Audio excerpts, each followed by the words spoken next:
అమ్మాయికి ముక్కులో నుంచి ఆటలో నుంచి రక్తం వచ్చేస్తుంది, ఈ సైడ్ రక్తం వచ్చేస్తుంది. వాళ్ళ నాన్నగారు బొమ్మల్లో పడుకుని పోయి దేంట్లో నుంచి రక్తం వస్తుందో తెలీదు. వాళ్ళ నాన్నగారు కాల్ చూసి నాకు భయం పడిపోయిన. పాప గొంతుగా వినిపించిన వెంటనే నేను అద్దుకొని, అప్పుడు పాప ఏడుస్తుంది. ఎవరున్నారని చూసినప్పుడు ఎవరైనా తీసుకెళ్ళిపోదామని అనుకున్నారు.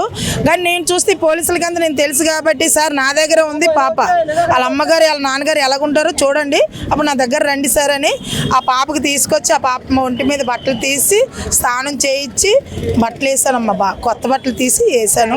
పాలు కొన్నాను, పాలు తాగట్లే. బిస్కెట్ కొన్నాం, బిస్కెట్ సరిగ్గా తిన్నా. ఇప్పుడు మీ దగ్గరకు వచ్చిన తర్వాత బిస్కెట్ తింటుంది. వ్యాపారం అంతా వదిలేసి అమ్మాయి కోసం అలా కూర్చొని ఉన్నాం. మరి అంతే కదమ్మా. చిన్న పాప 6 నెలలు, మరి అదే కార్డులో ఉన్న వయసు అంతే. 6 నెలల పాప ఏం జరిగిందో కూడా మన అయితే తెలియదండి. అంబులెన్స్ చాలా సేపు చేసినా ఎవరు రాలే. గంటన్నర తర్వాత వచ్చారు.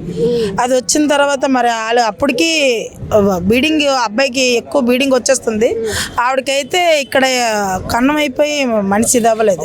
ఆవిడైతే చాలా ఘోరంగా ఇది. పాప పడిపోయి ఉందండి. పాప పడిపోతే అది నేనే తీసుకున్నాను.